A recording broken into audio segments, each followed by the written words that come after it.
Eu sou o Túlio Takemai, especialista em tomada de decisão de alta performance, fundador da Decision Blueprint e apresentador deste podcast. Bem-vindos a mais um programa Sua Melhor Decisão. Tudo sobre a ciência da real tomada de decisão de alta performance em sua vida pessoal, carreira, negócios, finanças, relacionamentos e muito mais.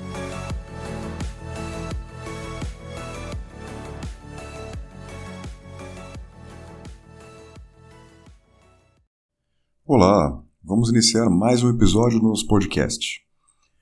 Hoje eu vou falar sobre um obstáculo muito comum que é relacionado às nossas experiências, quando a gente vai tomar uma decisão.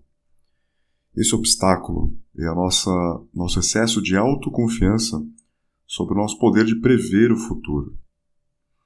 Isso ocorre principalmente conforme a gente vai ganhando experiência na vida. Ocorre normalmente na nossa carreira. Depois de ter anos de experiência com alguma dada atividade, a gente se considera expert, ou seja, especialista naquele assunto. Então, naturalmente, nossas previsões do futuro são mais assertivas, correto? Errado. Para provar isso, teve um teste, por exemplo, que utilizou diversos especialistas em medicina e diversos estudantes de medicina. Quando os especialistas em medicina, ou seja, os médicos, afirmaram ter completa certeza, absoluta, inquestionável certeza, sobre um dado diagnóstico, eles erraram 40% das vezes. É uma quantidade bem alta, né? Para quem tinha tanta certeza. Em comparação, os estudantes de medicina, que fizeram diversas previsões durante esse teste, fizeram essas previsões acreditando que eles teriam uma margem de mais ou menos 1% de erro. Isso porque são estudantes, hein? Imagina se não fossem. Quando, na verdade, eles falharam em 27% das vezes. Mas olha que engraçado, um estudante tem muito menos experiência, teoricamente menos conhecimento do que um médico já atuante no mercado.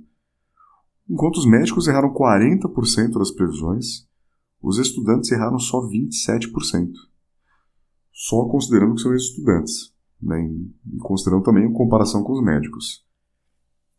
E o que isso nos traz de informação? Para afirmar que a gente tem uma autoconfiança muito presumida com relação ao futuro. Quando a gente vai tomar uma decisão, a gente está falando de futuro.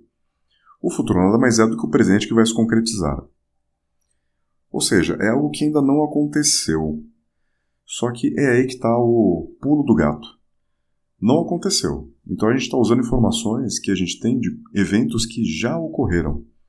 Então a gente tem uma gama de aspectos, de variáveis, que são limitadas única e exclusivamente à nossa experiência e ao nosso conhecimento. O que não garante que vá ser completo com relação ao futuro que a gente está tentando prever.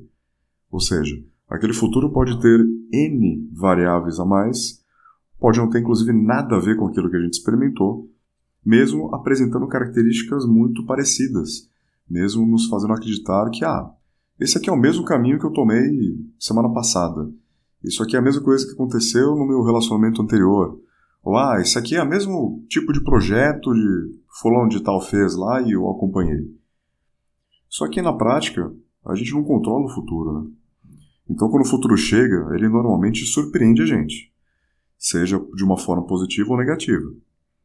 O problema é que quando a gente tem muita experiência em algo, a gente já cria uma autoconfiança presumida. A gente tem um senso muito grande de autoconfiança com relação àquilo. O que nos faz nos cegar para aquilo que a gente não sabe, para aquilo que a gente não deveria ter confiança, porque a gente não experimentou, ou para aquilo que pode estar errado. Então, uma coisa fundamental nesses momentos é aceitar que você pode sempre estar errado. Você pode, ou seja, uma possibilidade, e em muitos cenários é muito provável que você esteja errado. Ao longo das últimas 4 décadas, muitas pesquisas foram feitas com relação a esse tipo de comportamento. E todas elas foram unânimes com relação a uma coisa. Quanto mais especializada a pessoa é em um assunto, mais erradas são as previsões dela sobre o futuro. Então, menos a ver tem. Por quê? Imagina que você não conhece nada sobre determinado assunto e você tem que fazer uma previsão sobre o que pode acontecer lá na frente com isso. Por você não saber muita coisa sobre aquilo ou absolutamente nada, você não tem muita autoconfiança sobre o que você vai falar. Consequentemente, você já considera, intrinsecamente, que é muito provável que você esteja errado. Então, você não tem uma série de limitações que uma pessoa autoconfiante tem. Então, sim, a autoconfiança pode ser prejudicial em determinados cenários. O que acontece é que você vai considerar uma série de variáveis que uma pessoa que tem autoconfiança naquele assunto não consideraria, porque para ela, no cérebro dela, baseado nas experiências que ela vivenciou na vida, ela já tem como óbvio o que vai acontecer. Ela tem como óbvio que o caminho vai ser X e não Y. E na sua cabeça, você não sabe nem o que é o caminho X ou Y. Então você não sabe nem que pode usar letra para definir o caminho. Então você vai imaginar um monte de coisa. Então a chance de você acabar errando de uma forma geral, num aspecto amplo, é muito menor do que o especialista. Porque ele vai ser muito minucioso naquilo, enquanto você vai ser muito abrangente. Então é mais fácil você ter uma proximidade maior da realidade no futuro do que alguém que foi limitando, foi encurtando a própria visão para algo muito pontual e muito específico, aumentando, consequentemente, o escopo de coisas que aquela pessoa não está olhando, não está considerando para aquele futuro, para aquela realidade que vai ocorrer. Então, a autoconfiança, o expertise, ou seja, o ser especialista em algo, não te dá mais conhecimento ou mais propriedade para falar do futuro. E muitas vezes as pessoas são até arrogantes ao falar do futuro quando elas são especialistas. Porque é óbvio que você tem que acreditar em mim, eu sou especialista, então é óbvio que eu estou certo e você está errado. E uma coisa não tem nada a ver com a outra. O nosso instinto natural é acreditar que de fato aquela pessoa está certa. Até porque existe um viés cognitivo que auxilia nesse obstáculo, nessa nossa falha, que é o padrão cognitivo, o viés da autoridade. Então a gente olha para qualquer informação e atitude, para qualquer coisa que venha de alguém que tenha uma certa autoridade presumida, como algo certo. Então, por exemplo, quando um policial fala alguma coisa para você, quando um advogado fala alguma coisa, quando um médico fala alguma coisa, a sua primeira reação instintiva é dar peso àquela informação. É dar muito mais peso do que qualquer opinião que você tenha. Ou a qualquer opinião que outras pessoas tenham compartilhado com você. Somente porque, na sua cabeça, aquela pessoa é uma autoridade em alguma coisa. Seja no assunto, seja na sociedade, enfim. Ela é uma autoridade. Então, a probabilidade dela estar certa, do que ela falar ser lei, é imensa. Então, eu estou errado. E, na verdade, isso é só um viés cognitivo. Não tem o menor apoio racional. Não tem o menor apoio lógico isso. Então, veja que você mesmo se sabota nessas situações. E aí, quando o especialista fala alguma coisa para você, você acredita que aquilo lá é lei, aquilo está escrito em pedra. E aí você desconsidera completamente que você pode estar muito mais certo do que aquele especialista, só porque aquela pessoa é uma autoridade em alguma coisa. E a autoridade em si, além de alimentar egos inflados, egos desequilibrados para mais, então para um ego mais abrangente, que dá aquela sensação de poder para aquela pessoa, não serve para mais nada. Mais nada além daquela pessoa já ter vivenciado mais vezes aquela situação ou mais situações diferentes relacionadas àquela área de conhecimento e, consequentemente, ela tem uma base maior de informações para se balizar na hora de tomar uma decisão. Mas essas decisões, esse leque de informações, ele é finito. As possibilidades na vida são literalmente infinitas. Então a gente nunca vai estar 100% certo nas coisas.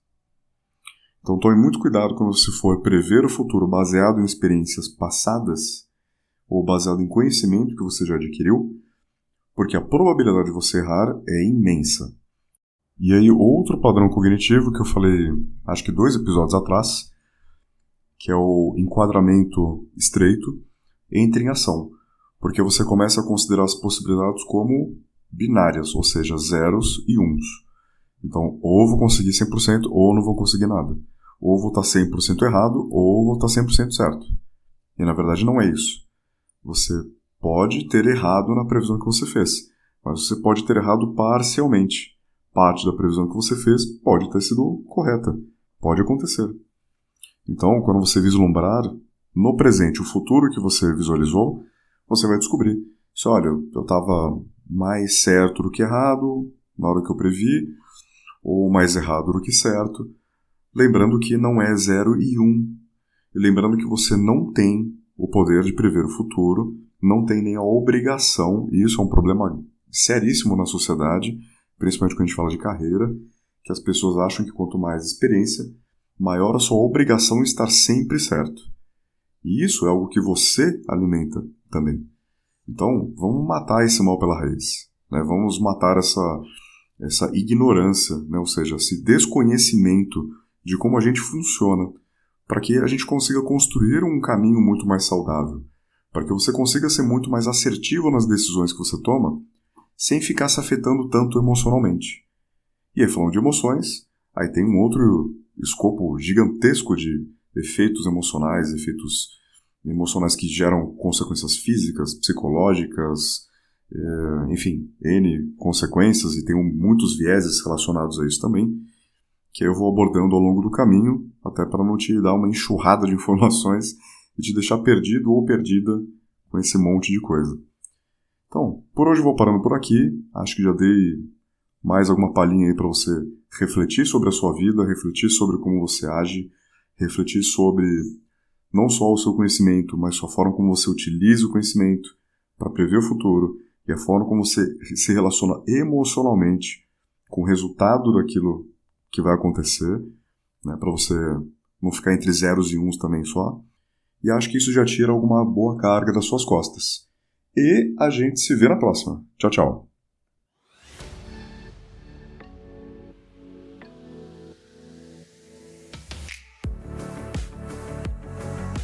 Muito obrigado por prestigiar mais um episódio do podcast Sua Melhor Decisão.